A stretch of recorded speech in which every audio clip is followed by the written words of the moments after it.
একজন আরেকজনের সাথে বিবাদ করে কথা কি হয়েছে, কথা বন্ধ করে দিয়েছে।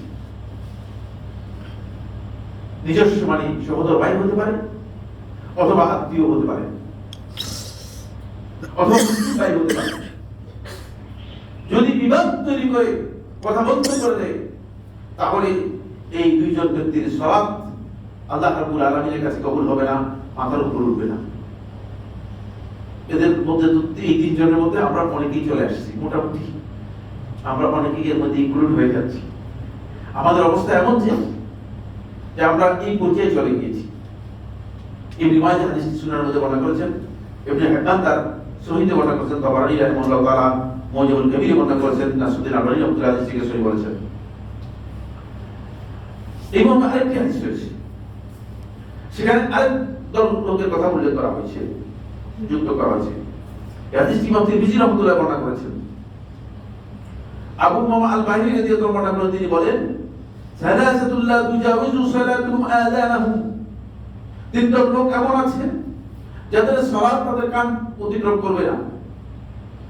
আল আব্দুল আদিক হাত্তা ইয়ারজি, ওই গোলাম, ওই দাস, যে দাস মুরিদ থেকে পালিয়ে গিয়েছে, যদি মুসলিম হয়ে থাকে তার সালাত গ্রহণযোগ্য হবে না, আবার মুরিদের কাছে ফিরে আসা পর্যন্ত। এটা যখন দাস প্রথা ছিল তখন এটা আমাদের কাছে পরিচিত বিষয় ছিল। যেহেতু ইসলাম আসলে দাস প্রথা চালুও করে নাই, ইসলাম দাস প্রথাকে রহিতও করে নাই।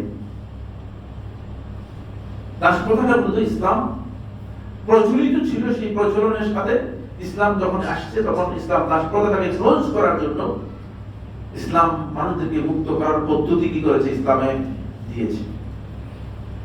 সেভাবে মূলত দাস প্রথা পৃথিবী থেকে উচ্ছেদ হয়ে গিয়েছে। ওয়ামরাতুন বা'দা যাওজিহা আলাইহা সাকিত, এটা বলেছি ওই নারী যার উপর তার স্বামী সন্তুষ্ট। ওয়া ইমামুন ইমামু কওমিন ওয়া মুসলামুন কারিহুন, এটা বলেছি ওই ইমাম, যে ইমামের প্রতি তার জনগণ অসন্তুষ্ট, তাদের ব্যাপারে এই কথা এসেছে। এখান থেকে আমরা চারজন লোকের কথা পেলাম। যদি কোনো গোলাম তার মুরিদ থেকে পালিয়ে যায়, এটা ওই গোলামের মতো, যেমন আল্লাহর বান্দা আল্লাহ তাআলা বাধ্য করে যখন পালিয়ে যায় তার মতো। ঠিক আল্লাহ রাব্বুল আলামিন অবাধ্য হয়ে কোনো ব্যক্তি যদি পালিয়ে যায়, তার যেমন দশা, ঠিক এই ব্যক্তির দশা তেমনই। আল্লাহ সুবহানাহু ওয়া তাআলা তার কি করবেন না, তার কোন আমল আল্লাহ রাব্বুল আলামিন কবুল করবেন না। তার মধ্যে সালাত তার কবুল হবে না, আল্লাহ রাব্বুল আলামিনের কাছে সালাত কবুল হবে না। চতুর্থ নম্বর অথবা পঞ্চম নম্বর হচ্ছে আল আকুল ওয়ালিদাইহি,